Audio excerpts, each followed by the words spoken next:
कहानी की शुरुआत में ही हम जीनिया नाम की एक 13 साल की लड़की को देखते हैं जो कि कसौली में अपने पेरेंट्स के साथ रहती थी। और जीनिया के पेरेंट्स के नाम थे अनिर्बान चैटर्जी और तनु चैटर्जी। और जीनिया के फादर अनिर्बान एक प्रोफेसर थे और हाल ही में ही वो दिल्ली से कसौली में ट्रांसफर लेकर आए थे। इसके बाद एक दिन जीनिया अपने पेरेंट्स को उसके स्कूल के कुछ फ्रेंड्स के साथ एक टूर पे जाने की बात करती है। पहले तो अनिर्बान इसके लिए मना कर देते हैं, लेकिन इनिशियली जब वो देखते हैं कि जीनिया इस बात से अपसेट है तो अनिर्बान हर तरीके की प्रोटेक्शन के साथ जीनिया को इस टूर पे भेजने के लिए तैयार होते हैं। और वो जीनिया को बार बार ये कहते हैं कि जीनिया अपने फोन का लोकेशन ऑन रखे और टाइम टू टाइम उन्हें अपनी अपडेट देती रहे। और जीनिया इन सारी बातों के लिए तैयार हो जाती है और इसके बाद जीनिया अपने फ्रेंड्स के साथ टूर पे चली जाती है। दूसरी तरफ हम देखते हैं अनिर्बान के ही एक नेबर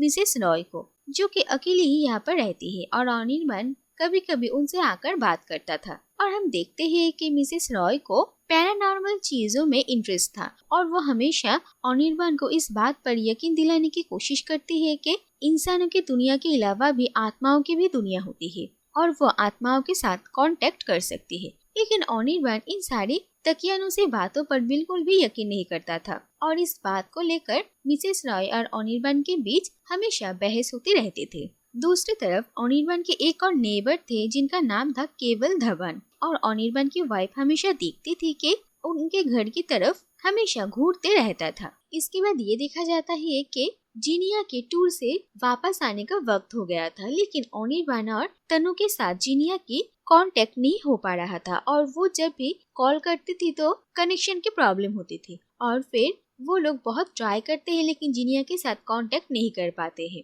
और जीनिया की आने का वक्त बीत जाने के बाद भी जब वो घर नहीं लौटती है तो वो लोग परेशान हो जाते हैं। और इसके बाद अनिर्बान और तनु पुलिस में कंप्लेन करते हैं और साथ ही में जीनिया के फ्रेंड्स से भी पूछताछ करते हैं। और जीनिया के एक फ्रेंड से उन्हें पता चलता है कि उन लोगों ने एक टूर पे जाने के बारे में सोचा तो था, लेकिन उनका प्लान कैंसिल हो गया है। और ये बात सुनकर अनिर्बान और तनु दोनों ही दंग रह जाते हैं। इसके बाद जीनिया को ढूंढने की हर मुमकिन कोशिश की जाती है और जीनिया के फ्रेंड से ही अनिर्बान को ये पता चला था कि कुछ दिनों से ही एक लड़का जीनिया को फॉलो कर रहा था। और जीनिया भी उस लड़के से एक दिन बात करती है और उस लड़के ने जीनिया और उसके फ्रेंड्स की एक फोटो भी क्लिक कर दी थी और वो फोटो अनिर्बान को दिखाया जाता है। और इसके बाद ही हम देखते हैं कि सीआईडी ऑफिसर नीलाद्री सेन इस केस को हैंडल करने के लिए आते हैं और वो अनिर्बान और तन्नु से आकर बातचीत करते हैं और अनिर्बान को जीनिया के बारे में जितना सब कुछ भी पता चला था वो उन्हें बताते हैं। इसके बाद देखा जाता है कि एक दिन केवल धवन भी नीलाद्री सेन के ऑफिस में उनसे मिलने के लिए आते हैं और वो सामने से आकर जीनिया के गायब हो जाने के बारे में बात करते हैं। और केवल धवन को देखकर नीलाद्री सेन को थोड़ा शक होता है। और इसके बाद नीलाद्री सेन अनिर्बान की एक और नेबर मिसेस रॉय से भी बात करने के लिए आते हैं और वो उनसे पूछताछ करते हैं। और मिसेस रॉय नीलाद्री सेन को बताती है कि जिस दिन जीनिया टूर के लिए जा रही थी उस दिन जाने के वक्त जीनिया के साथ उनकी मुलाकात हुई थी और जीनिया तब बहुत खुश थी। और इसके बाद नीलाद्री सेन और उनके कलीग हरजिंदर साहनी इस केस को बहुत ही सीरियसली इन्वेस्टिगेट करना शुरू करते हैं और अनिर्बान से उन्हें जो फोटो मिला था और उस फोटो की अच्छे से एनालिसिस करते हैं और उस फोटो को जूम इन करके वो लोग देखते हैं कि जीनिया ने उस फोटो में सनग्लास पहना हुआ था और जिस लड़के ने उनकी फोटो क्लिक किया था उस लड़के की रिफ्लेक्शन उसके सनग्लास में पड़ा था। और फिर वो लोग उस रिफ्लेक्शन को एडिट करके उस लड़के का चेहरा निकाल लेते हैं और इसके बाद वो लोग उस लड़के को ढूंढने लगते हैं और फाइनली वो लड़का उनके हाथ भी आता है। और इसके बाद वो लोग उस लड़के को पकड़कर पूछताछ करते हैं, लेकिन उससे उन लोगों को कोई ज्यादा सुराग नहीं मिलता है। इसके बाद एक दिन मिसेस रॉय अनिर्बान और तन्नु को इसके लिए कन्विंस कर लेते हैं कि वो एक रिचुअल करना चाहती है जिससे कि वो लोग जीनिया के लोकेशन के बारे में पता लगा सकते हैं। अनिर्बान इस बात के लिए तैयार तो नहीं था, लेकिन तन्नु की रिक्वेस्ट करने पर वो इस रिचुअल के लिए मान जाता है और अनिर्बान नीलाद्री सेन को भी उस वक्त वहाँ पर रहने के लिए कहता है क्योंकि इससे कोई सुराग मिल सकता है। और ना चाहते हुए भी नीलाद्री सेन भी वहाँ पर आते हैं और इसके बाद मिसेस रॉय जब वो रिचुअल करती है तो उन्हें कुछ विजन्स दिखते हैं और वो कहते हैं कि उन्होंने एक एबंडेंट जगह पर जिनिया को हाथ पांव बंधे हुए हालत में देखा है। और इसके बाद ही एक दिन रात को अनिर्बान के घर के बाहर एक आदमी एक पार्सल छोड़कर जाता है और वो पार्सल खोलकर देखने के बाद अनिर्बान नीलाद्रि सेन को भी इन्फॉर्म करते हैं और नीलाद्रि सेन देखते हैं कि जिनिया के कुछ फोटोज भेजे गए हैं जहाँ पर जिनिया को बांध कर रखा गया है। और इस फोटो को अच्छे से देखने के बाद नीलाद्रि सेन देखते हैं कि इस फोटो के बैकग्राउंड में ही एक चर्च है और वो लोग उस चर्च के बारे में पता लगाते हैं और उस चर्च के पास जाकर वो लोग वहाँ पर एक पुराना घर देखते हैं और छानबीन करने के बाद उन्हें पता चलता है कि ये पुराना घर एक बहुत बड़े पॉलिटिशियन विजेंद्र तिवारी की है। और ये बात जानकर नीलाद्रि सेन बहुत ही हैरान होते हैं। इसके बाद नीलाद्रि जाकर अनिर्बान से बात करते हैं और वो अनिर्बान से पूछते हैं कि आखिर पॉलिटिशियन विजेंद्र तिवारी की उन लोगों के साथ ऐसी क्या दुश्मनी हो सकती है कि उन्होंने अनिर्बान की बेटी को ही किडनैप करवा लिया है। और इसके बाद ही तन्नू और अनिर्बान एक सच कहते हैं। दरअसल कुछ दिन पहले तन्नू ने जिनिया को चेकअप के लिए विजेंद्र तिवारी के ही एक नर्सिंग होम लेकर गई थी और वहाँ पर एक डॉक्टर जिनिया के साथ बदतमीजी करते हैं। और जब ये बात तन्नू और अनिर्बान को पता चलती है तो अनिर्बान गुस्से में पुलिस कंप्लेन करता है, लेकिन विजेंद्र तिवारी की बहुत इन्फ्लुएंस था इसीलिए इन सब का असर उन पर नहीं पड़ता है। और इसके बाद अनिर्बान को धमकाया जाता है और अनिर्बान को मजबूरन चुप्पी साधनी पड़ती है। और ये सारी बातें सुनकर नीलाद्रि सेन बहुत हैरान होते हैं। इसके बाद नीलाद्रि सेन अपने सीनियर ऑफिसर से परमिशन मांगते हैं कि वो विजेंद्र तिवारी के उस घर को सर्च कर सके, लेकिन विजेंद्र एक बहुत ही इन्फ्लुएंशियल आदमी थे इसीलिए उनके खिलाफ वो लोग ऐसे ही कोई एक्शन नहीं ले सकते हैं। और नीलाद्रि के बॉस उन्हें पेशेंस रखने के लिए कहते हैं, लेकिन नीलाद्रि ऐसे हाथ पर हाथ धरे हुए नहीं बैठ सकते थे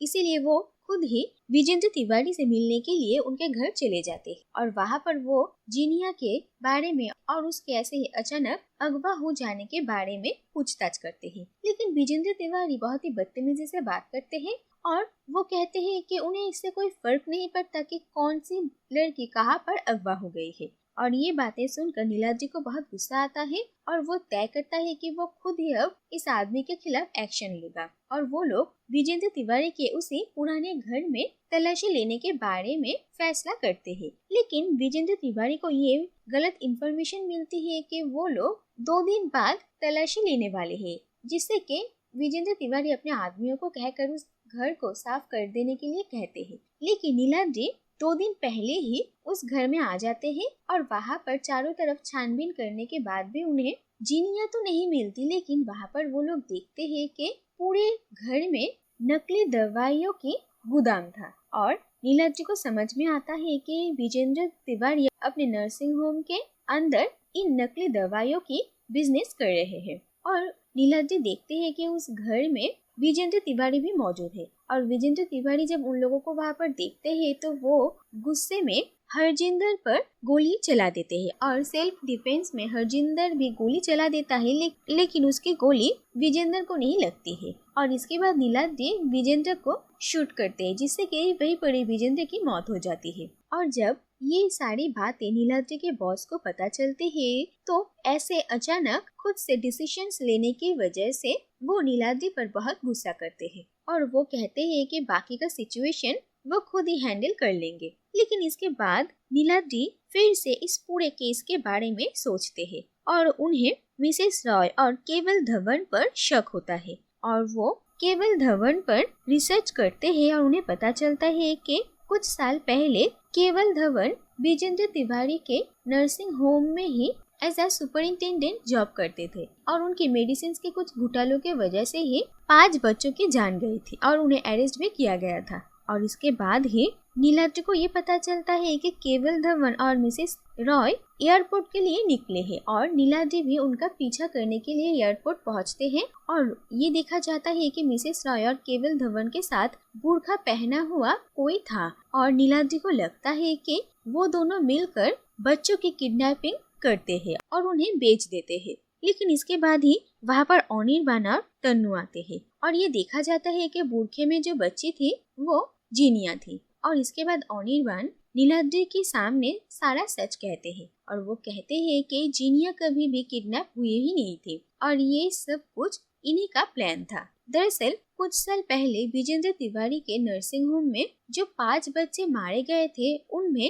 अनिर्बान और तन्नू का बेटा और मिसेस रॉय का पोता भी थे और इसी इंसिडेंट के दौरान उन लोगों की मुलाकात हुई थी और ये देखा जाता है कि ये जो पूरा इंसिडेंट हुआ था इसकी जिम्मेदारी विजेंद्र तिवारी की थी, लेकिन वो खुद को बचाने के लिए ये सारा इल्जाम केवल धवन के ऊपर डाल देते हैं और इसके बाद केवल धवन अपनी सजा पूरी करने के बाद जिन 5 बच्चों की मौत हुई थी उनके फैमिली मेंबर्स से मिलते हैं और इसी दौरान मिसेस रॉय और अनिर्बान और तन्नू के साथ उनकी मुलाकात होती है और वो लोग देखते हैं कि उनके बच्चों की मौत की उन्हें कोई इंसाफ नहीं मिलता है और इसीलिए वो सब मिलकर तय करते हैं कि जो कानून नहीं कर पाया अब वो लोग मिलकर ये करेंगे और उन लोगों ने बहुत ही सोच समझकर प्लानिंग किया और ये पूरा इंसिडेंट क्रिएट किया जिससे कि वो लोग इन्वेस्टिगेटिंग ऑफिसर की पूरा शक विजेंद्र तिवारी के ऊपर डाल सके और विजेंद्र तिवारी को रंगे हाथों उनके नकली दवाइयों के साथ पकड़ सके और उसे सजा मिल सके। और नीलाद्रि को ये भी पता चलता है कि दरअसल हरजिंदर अनिर्बान का क्लासमेट था और ये जो पूरा प्लानिंग था इसमें हरजिंदर भी शामिल था और इसीलिए उस दिन हरजिंदर ने जानबूझकर ही विजेंद्र पर गोली चलाई थी, लेकिन उसकी गोली विजेंद्र को नहीं लगती है और नीलाद्रि के हाथों विजेंद्र मारा जाता है। और ये सारी बातें पता चलने के बाद नीलाद्रि को समझ में आता है कि इन सब ने मिलकर कैसे उसका फायदा उठाया है। इसके बाद नीलाद्रि इन सब को गुनहगार मानकर उन्हें अरेस्ट करना चाहते थे, लेकिन अनिर्बान नीलाद्रि को कहते हैं कि उन लोगों ने जो कुछ भी किया है वो तो कानून को करना चाहिए था, लेकिन उनके साथ जो कुछ भी हुआ है इसके वजह से कानून के ऊपर से उनका भरोसा उठ चुका है और उन्होंने जो कुछ भी किया है उसमें कुछ भी गलत नहीं है। और नीलाद्रि को भी कहीं न कहीं ये बात पता थी और नीलाद्रि कहते हैं कि उनका एक बेटा है, लेकिन अपने काम के वजह से वो अपने बेटे से दूर रहते हैं और उनकी वाइफ के साथ उनका डिवोर्स हो गया है और उनके बेटे से उन्हें महीने में एक बार ही मिलने का परमिशन है और उन्हें पता है कि एक बच्चे को अगर उसके पेरेंट्स से दूर रखा जाए तो कैसा महसूस होता है, इसीलिए वो नहीं चाहते हैं कि जीनिया और अनिर्बान के साथ भी वही हो और इसीलिए वो उन सब को जाने देते हैं। और इसी के साथ ही ये कहानी यहीं पर ही खत्म हो जाती है।